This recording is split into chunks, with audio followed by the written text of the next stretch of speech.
तो आदाब, नमस्कार, गुड इवनिंग, सत श्री अकाल। एक बार फिर आप तमाम लोगों का स्वागत है क्राइम तक की कहानी के इस एपिसोड में। उम्मीद है पूरी फैमिली अच्छी होगी, अपना ख्याल रख रही होगी। अक्सर बचपन से लेके आज तक जब हम सभी स्कूल कॉलेज जाते हैं तो कई बार ऐसा होता है कि एग्ज़ाम अच्छा नहीं होता, नंबर कम मिलते हैं, उसके बाद बुरा भी लगता है। लेकिन क्या आपने कभी सुना है कि किसी स्टूडेंट को कोई टीचर नंबर कम दे और वो उस चीज़ को अपने दिल में पाले और 15 साल तक इंतज़ार करता रहे कि वो अब टीचर से बदला लेगा?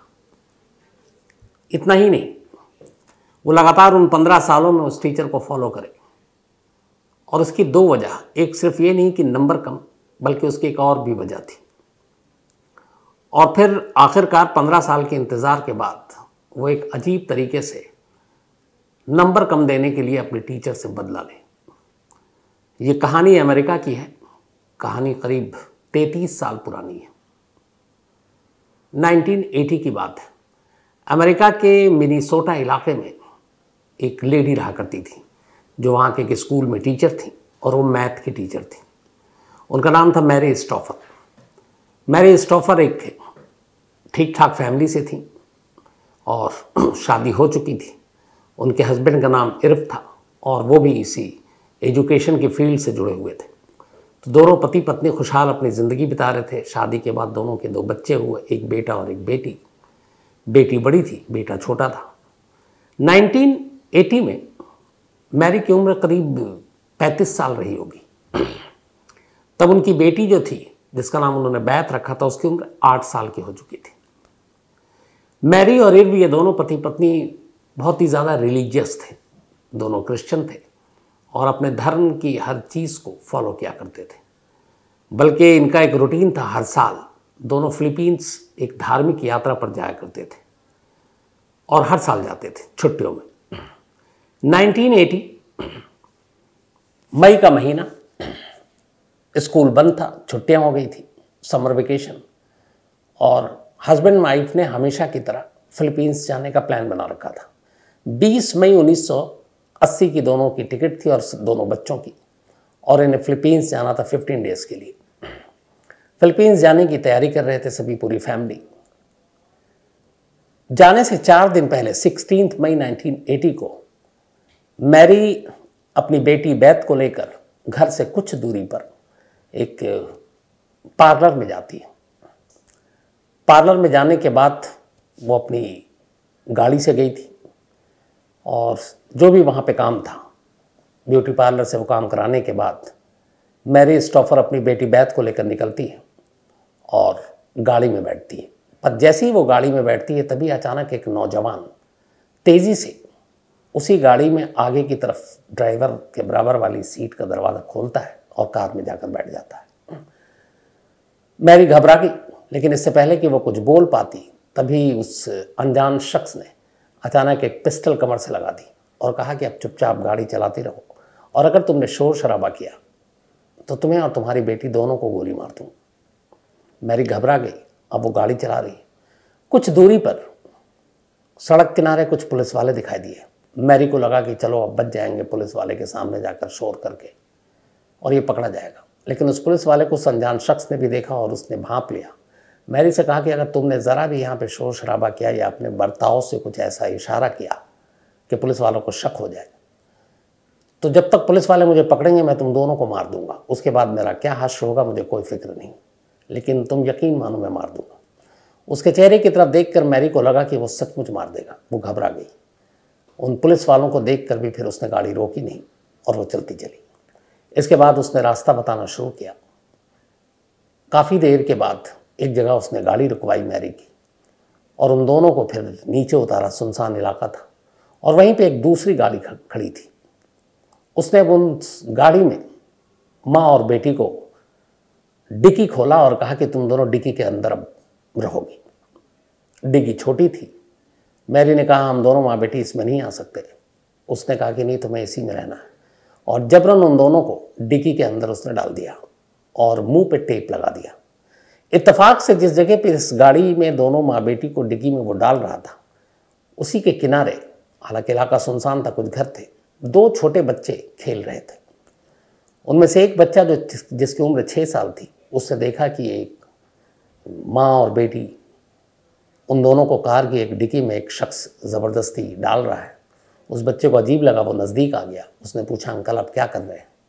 ये सुनकर वो अनजान शख्स घबरा गया। उसे लगा कि इस बच्चे ने देख लिया इसका दूसरा साथी भी है, वो दूरी पर था। वो खुद चलकर कार के करीब तक आ गया था, तो उसे लगा कि सारा भेद खुल जाएगा। अब उसने उस बच्चे को भी उठाकर उसे डिग्गी में डाल दिया और डिक्की बंद कर दी। इसके बाद वो वहाँ से चल पड़ा। कुछ दूरी जाने के बाद फिर गाड़ी रुकी। उसके बाद वो अनजान शख्स नीचे उतरा। उसने डिक्की खोली और उस बच्चे को, जिसकी उम्र 6 साल थी, उसको डिक्की से बाहर निकाला, डिक्की वापस बंद कर दिया। और फिर थोड़ी देर के बाद मैरी को एहसास हुआ कि अब कार चल रही है। काफ़ी देर के बाद फिर एक जगह कार रुकी। कार से दोनों को उतारा गया, माँ बेटी को। अब ये एक घर था। अब जब इन दोनों को उतारा गया तो मैरी की नज़र पड़ी कि जो जिसने किडनैप किया वो शख्स अकेला है। उसने पूछा, वो बच्चा कहाँ है जिसको तुमने हमारे साथ बंद किया था? उसने कहा, मैंने रास्ते में एक जगह गाड़ी रोकी थी, मैंने उस बच्चे को उठाकर निकाल कर और उसे छोड़ दिया ताकि वो घर चला जाए। उस वक्त नहीं छोड़ा क्योंकि वो घर पे बता देता, अब अनजान जगह पे छोड़ा है तो वो कुछ बता नहीं पाएगा। मैरी को लगा चलो वो बच्चा सलामत है, सही है, ठीक है। अब माँ बेटी को गन पॉइंट पर वो घर के अंदर लाता है। लाने के बाद दोनों को पहले से ही तैयार 2 जंजीर, जो शायद उसने 2 लोगों के लिए बनवाई थी, उन जंजीरों से बांधता है। और उसी घर के अंदर 2 अलमारी थी। एक अलमारी 21 इंच चौड़ी और 4 फीट लंबी, दोनों बल्कि। और उन दोनों अलमारियों में माँ और बेटी को एक एक कर कैद कर देता है और दरवाज़ा बंद कर देता है। तो आगे बढ़ूँ उससे पहले आपको ये भी बता दूं कि ऐसी ही कई सारी कहानियाँ, बहुत सारी कहानियाँ आप कुकू FM ऐप पर भी सुन सकते हैं। और ख़ासतौर पर decoding Raman Raghav, India's first serial killer की कहानी। रमन राघव को आप जानते हैं, उसके पर फिल्म भी बन चुकी है और कहा जाता है कि ये पहला सीरियल किलर था इस देश का। तो डिटेल में अगर ये कहानी आप सुने तो कुकू FM ऐप पर ये कहानी सुन सकते हैं। 10,000 से भी ज़्यादा ऐसी कहानियाँ ऑडियो बुक की शक्ल में कुकू FM पर मौजूद है और आप उसको कहीं भी, बल्कि अलग अलग ज़ुबान में, अलग अलग भाषा में भी आप सुन सकते हैं। अलग अलग सब्जेक्ट पर, चाहे वो क्राइम हो, बायोग्राफी हो, इसके अलावा बिजनेस हो, एंटरटेनमेंट हो, पॉलिटिक्स हो, रहस्य हो, रोमांच हो, तमाम कहानियाँ। अब तक 25 लाख लोग इस कुकू FM के जो पेड सब्सक्राइबर हैं वो इस पर लगातार इस तरह की कहानियाँ सुनते रहते हैं। और ख़ास तौर पर अब ये कुकू FM ऐप क्राइम तक फैमिली के लिए ख़ास ऑफ़र भी लाया है और पहले महीने के सब्सक्रिप्शन पर क्राइम तक की फैमिली के लिए 50% डिस्काउंट है। यानी लगभग 49 रुपये में आपको 10,000 ऑडियो बुक, या कहेंगे 10,000 रुपये कहानी, जो 10,000 कहानियाँ, उनका ख़जाना आपको मिल सकता है, आप सुन सकते हैं। तो कुकू FM ऐप पर भी आप अपने मनपसंद की कहानियाँ सुनें और क्राइम तक फैमिली के लिए नीचे डिस्क्रिप्शन पर लिंक है, उस लिंक पर जाएं और इसके ज़रिए आप वहाँ पर जो डिस्काउंट है वो हासिल कर सकते हैं। तो क्राइम तक फैमिली के लिए कूपन कोड है क्राइम50। तो क्राइम50 पे जाइए, कुकू FM पे कहानी सुनिए और सिर्फ 49 रुपये में सब्सक्रिप्शन हासिल कीजिए। तो ये तो रही बात कुकू FM की और ऐप की, जिसमें आप इस तरह की कहानी सुन सकते हैं। तब मैं जहाँ कहानी पर था, वो अनजान शख्स दोनों माँ बेटी को 2 अलग अलग अलमारियों में जंजीरों में जकड़ने के बाद बंद कर देता है। अब माँ और बेटी अलमारी के अंदर है। जगह इतनी है कि बस बमुश्किल वो खड़े हो सकते हैं, उसमें बैठ भी नहीं सकते हैं। उसने इस तरीके की अलमारी बनाई थी। पूरी रात बीत गई, अलमारी बंद। इसके बाद उस शख्स ने क्या किया, न मैरी को पता, ना उसकी बेटी को पता। बेटी की उम्र वैसे भी 8 साल थी। अगले दिन सुबह अलमारी खुलती है। वो अनजान शख्स उन दोनों को खाने के लिए देता है, नाश्ता देता है। मैरी गिड़गिड़ा रही है, रो रही है और कह रही है कि हमें अब भी नहीं मालूम तुम हमें क्यों लेकर आए हो, तुमसे कोई गलतफहमी हुई, हमारी किसी से दुश्मनी नहीं है। पर वो शख्स पूछता है कि आप मुझे जानती हो? मैरी कहती नहीं, मैंने तुमको कभी नहीं देखा। वो कहता नहीं, आप मुझे जानती हो। मैरी बार बार कहती है कि नहीं, नहीं देखा। फिर वो एक तस्वीर निकालता है पुरानी और कहता है ये देखो ये तस्वीर। मैरी कहती कि हाँ, ये मेरे स्कूल की तस्वीर है। मैरी अपने आप को पहचान जाती है, बाकी स्टूडेंट्स को भी पहचानती है। उसमें कहा इस तस्वीर में मैं भी हूँ। मैरी फिर से उस तस्वीर को देखती है, लेकिन वो पहचान नहीं पाती। तो वो कहता अच्छा बैठो। अब वो मैरी को एक चेयर पे बिठाता है, कैमरा फिट करता है और वीडियो रिकॉर्ड करना शुरू करता है। वो बताता है कि आप मेरी टीचर थी स्कूल में और मेरा नाम है मिंग, मिंग से श्यू, और मैं 9th स्टैंडर्ड में था जब आपने मुझे अलजेब्रा और मैथ ये सारी चीज़ें पढ़ाई, और फिर रिजल्ट आया और आपने मुझे ग्रेड बी दिया। बोला उस ग्रेड बी की वजह से आगे चलकर मुझे अच्छे कॉलेज में अच्छे सब्जेक्ट में दाखला नहीं मिला, हर जगह मेरे ऊपर एक ठप्पा लग गया, ग्रेड बी ग्रेड बी। आपके दिए हुए उस नंबर की वजह से मेरी ज़िंदगी बदल गई, पलट गई, और इस चीज़ को कभी मैं भूला नहीं। मैंने 15 साल इंतज़ार किया कि आपने मुझे कम नंबर दिए तो आपसे मैं बदला लूँ। मैरी ने कहा कि मैंने तुम्हें जानबूझकर नंबर कम नहीं दिए, जितने मार्क्स थे जो तुम्हारे पेपर चेक किए उसी हिसाब से नंबर दिए। उसने कहा नहीं, फिर भी आपने मुझे ग्रेड बी देकर मेरे साथ नाइंसाफ़ी की। और उसने कहा ये नाइंसाफ़ी क्यों? उसने कहा कि एक तो मैं आपको बहुत चाहता था, मुझे आपसे बेइंतहा प्यार था, और मुझे लगता था कि आप ही मेरी दुनिया हो, और जिसे मैं अपनी दुनिया मान रहा था उसी दुनिया ने मेरे मैथ के मार्क्स में मुझे कम नंबर दिए। तो ये दोनों चीज़ें मुझे बहुत बुरी लगी कि जिसे मैं चाहता था उसने मेरा भला करने की बजाय मेरे साथ बुराई की और मुझे उल्टा नंबर कम दिया। तब से मैं इस चीज़ का बदला लेना चाहता था, मौका मिला नहीं। हालांकि इस दौरान मैंने 4 बार और कोशिश की थी। फिर उसने बताना शुरू किया कि 3 बार वो उसने उसके घर पर जाकर उसे किडनैप करने की कोशिश की। एक बार एक और जगह पे जानकारी मिली, उसने बाकायदा रेकी की थी, लेकिन हर बार कुछ ना कुछ ऐसी चीज़ें आ गई जिसकी वजह से वो अपने इस मिशन में कामयाब नहीं हो पाया। अब जब उसने सारी चीज़ें बताई तो टीचर जो है वो घबरा गई कि ये पता नहीं कैसा शख्स है जो मैरी स्टाफर है और ये क्या चाहता है। तब उसने पूछा कि अच्छा तुम क्या चाहते हो? उसने कहा कि मैं बदला लेने के लिए 15 साल तक इंतज़ार करता रहा, और अब ये मानकर चलो कि तुम माँ और बेटी पूरी ज़िंदगी अब इसी तरह कैद में मेरे साथ मेरे घर में रहोगे। अब तुम बाहर की दुनिया नहीं देखोगे और तुम्हारी ज़िंदगी अब कैद में गुजरेगी, वो भी मेरे साथ। अगर तुमने मेरी बातें नहीं मानी तो तुम्हारी जो 8 साल की बेटी है, मेरी उससे कोई दुश्मनी नहीं है, लेकिन मैं उसे मार दूंगा। ये सुनकर मैरी डर गई। उसे लगा ये कुछ भी कर सकता है। ये सारी चीज़ें उसने रिकॉर्ड की। उसके बाद ये दिन बीता। 1-2 दिन के बाद अब मिंग का बर्थडे था। उसने फिर अलमारी खोली, बाहर निकाला, अच्छा ये खाना देता, खिलाता पिलाता। उसके बाद दोनों माँ बेटी को अलमारी में रखता, जंजीर हमेशा बंधा होता ताकि भागे नहीं। और इतना ही नहीं, वो एक इलेक्ट्रॉनिक उसमें काम किया करता था, नौकरी करता था, और वो उनको बंद करके और घर को लॉक करके और अलमारी को लॉक करके और वो अपने ड्यूटी पर चला जाता, जॉब पर, और फिर आता शाम को। तो ये रूटीन था। जिस दिन उसका बर्थडे था उस दिन उसने फिर वीडियो लगाया और उसने कहा कि आज मेरा जन्मदिन है और मैं तुमसे प्यार करता हूँ। तो वो उसके साथ ज़बरदस्ती करना चाहता था। उसने कहा कि मैं तुमसे प्यार करता हूँ, तुम भी मुझसे प्यार करो।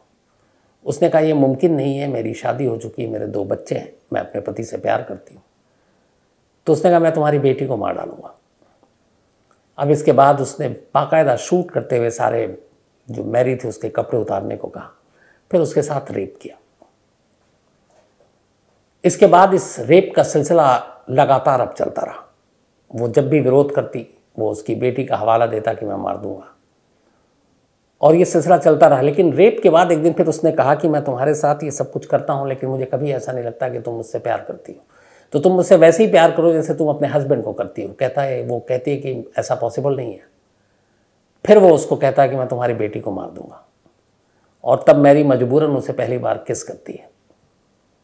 लेकिन ये सिलसिला चल रहा है। इस दौरान में कई बार कोशिश होती है कि कहीं से वो निकले, कहीं आस पड़ोस की कोई आवाज़ नहीं आती, क्योंकि ये घर अलग से सुनसान जगह पे बना हुआ है। और धीरे धीरे जब वक्त बीतने लगा, उधर उसके घर वाले पति सब परेशान, पुलिस में जा रहे हैं, पुलिस के पास कोई सुराग नहीं मिल रहा है। वक्त बीतता जा रहा है। 1 हफ्ता बीता, 2 हफ्ता बीता, 3 हफ्ता बीता। इधर मैरी को ये है कि अब धीरे धीरे जब वक्त बीतने लगा तो उसने भी उम्मीदें खोनी, मतलब एक तरह से उम्मीदें छोड़ दी कि अब उसकी ज़िंदगी शायद कैद में ही रहेगी। और वो उसके उस जो एक तरह का उसका दिमाग और उसकी बातें थी उससे घबरा भी गई और डर भी गई। और सबसे ज़्यादा उसे डर था अपनी बेटी का कि मेरी बेटी के साथ कुछ ना करे। तो इसलिए वह गुपचुप खामोश रहती। और उसने कहा था कि अगर कभी भी मेरे पीछे में तुमने चेन जंजीर खोलने की या भागने की कोशिश की तो मैं कहीं भी ढूंढ के तुम्हें मार दूंगा और तुम्हारे बेटी को भी मारूंगा। फिर उसके हस्बैंड और बेटे के लिए भी धमकी देता। तो लगातार वो इसी तरह से कैद में रही टीचर, और वो आराम से बाहर जाता आता। एक रोज़ उसने ये कहा कि अच्छा चलो तुमने मेरी सारी बातें मानी है तो मैं तुम्हें बाहर लेकर चलता हूँ। उस दिन मैरी बहुत खुश हुई। उसे लगा कि शायद आज हमारी आज़ादी का दिन है, एक बार ये बाहर ले जाए तो शोर करके और चीख पुकार करके लोगों को इकट्ठा करके और रिहाई ले लूँगी। उसने उसको बैठाया कार में और बेटी को भी बिठाया। उसके बाद वो ले गया बाहर। लेकिन उसने मैरी से कहा कि अगर तुमने ज़रा सी भी इशारा देने की किसी को कोशिश की कि मैं तुमको ज़बरदस्ती अपने साथ रखे हुआ हूँ तो मैं तुम्हारी बेटी को भी मारूंगा और तुमको भी मारूंगा, और मुझे कोई अपनी मौत से या पुलिस से डर नहीं है। ये सुनकर फिर मैरी जो एक माँ थी वो डर गई, सिर्फ अपनी बेटी के लिए। उसे लगा कि अगर ज़रा सी भी लापरवाही की तो बेटी की जान चली जाएगी। बाहर निकल कर भी उसे रिहाई नहीं मिली। वो घबरा गई। उसके बाद वापस आ गई। लगभग अब 4 हफ्ते से ज़्यादा हो चुका था, बल्कि 4 हफ्ते क्या, करीब करीब 2 महीने होने वाले थे, 7 से 8 हफ्ते। मैरी ने अब लगभग होप छोड़ दिया। उसे लगा कि अब यही जंजीरों में ज़िंदगी है, अलमारी में रहना है, इसी के कहने पर चलना है। बेटी कब्जे में है, कुछ कर नहीं सकती, दूर दूर तक कोई है नहीं। अच्छा, वो जब बाहर जाता वो खूब आवाज़ देती, शोर करती, लेकिन कोई सुनाई नहीं देता क्योंकि आसपास में कोई तो होता नहीं। कैद को 53वें दिन हो चुके थे, 53 डेज। मैरी और उसकी बेटी उस सन की शख्स जिसका नाम मिंग था उसकी कैद में थी। 53rd डेज आता है ये। और जब ये 53वां दिन आता है उसके बाद अचानक दोनों माँ बेटी को रूटीन के हिसाब से अलमारी में जंजीरों में जकड़कर वो नौकरी पे चला जाता है। पहली बार मैरी को एहसास होता है कि उसकी जो जंजीर है वो थोड़ी सी ढीली है। वो कोशिश करती है, इससे पहले भी बहुत बार कोशिश की, लेकिन वो इस तरीके से बना था कि कभी खुला नहीं। लेकिन उस दिन जब वो कोशिश करती है और पूरी जान लगा देती है, नसीब ने साथ दिया, मैरी की जंजीरें खुल गईं। जब जंजीरें खुली तो फिर उसने अलमारी को भी धक्का मारकर जोर से दरवाज़ा तोड़ा और बाहर आ गई। बाहर आने के बाद सबसे पहले वो अपनी बेटी की अलमारी खोलती है। उसकी जंजीर वो खोल नहीं पाई, उसी हालत में उसे बाहर निकालती है। किचन में फ़ोन रखा हुआ था। मिंग जो है वो किचन में ही फ़ोन रखता था, वहीं यूज़ करता था। वो भागकर सबसे पहले किचन में जाती है क्योंकि उसे मालूम था कि फ़ोन किचन में है। और किचन पर जाने के बाद वो सीधे पुलिस का नंबर डायल करती है। चूँकि वो उस घर से बाहर निकली थी, उस घर में कई बार थी, मिंग ने उसे पता बता रखा था, तो वो पुलिस को बता देती है कि मैं और मेरी बेटी जिसका नाम बैत है और ये एक नाम है मिंग, उसका ये घर है, ये एड्रेस है, और यहाँ मैं लास्ट 53 डेज से किडनैप्ड हूँ और घर के अंदर हूँ, आप फ़ौरन आ जाइए। फ़ोन करने के बाद अब उसे ये डर भी है कि कहीं मिंग वापस ना आ जाए, और अगर आ गया और दोनों माँ बेटी अलमारी के बाहर हैं तो फिर वो मार देगा। दोनों वो अपनी बेटी को लेकर घर के बाहर निकलती है और पीछे एक झाड़ी टाइप की थी, उन्हीं जंजीरों में, अभी भी पूरी तरह से जंजीर खुली नहीं, माँ बेटी झाड़ियों में छुप जाती हैं कि अगर मिंग आए ताकि वो उन्हें ना देख पाए। लेकिन इत्तेफाक से पुलिस ने फ़ौरन कार्रवाई की। फ़ोन करने के 3 मिनट के अंदर अंदर पुलिस उस मौके पर पहुंच जाती है। जैसे ही पुलिस को देखती है मैरी, वो फ़ौरन झाड़ी से बाहर निकलती है बदहवास। पुलिस वाले माँ बेटी को इस हाल में देखकर घबरा उठते हैं। 2 इंसान जंजीरों में जकड़े हुए और उनकी हालत भी ख़राब हो रही थी। फ़ौरन पुलिस उन्हें कब्ज़े में लेती है, उन्हें एम्बुलेंस में अस्पताल ले जाया जाता है। फिर पूछा जाता है, वो मिंग के बारे में बताती है। मिंग का ऑफिस पुलिस पता कर लेती है और इससे पहले कि वो घर आता, ऑफिस में ही जाकर मिंग को दबोच लेती है। अब मिंग पुलिस की कस्टडी में था। मैरी और उसकी बेटी दोनों को अस्पताल में थोड़ी देर के इलाज के बाद पाया गया कि फिट है। बाकी की कार्रवाई के लिए पुलिस स्टेशन लाया गया। तब तक हस्बैंड को खबर दे दी गई थी।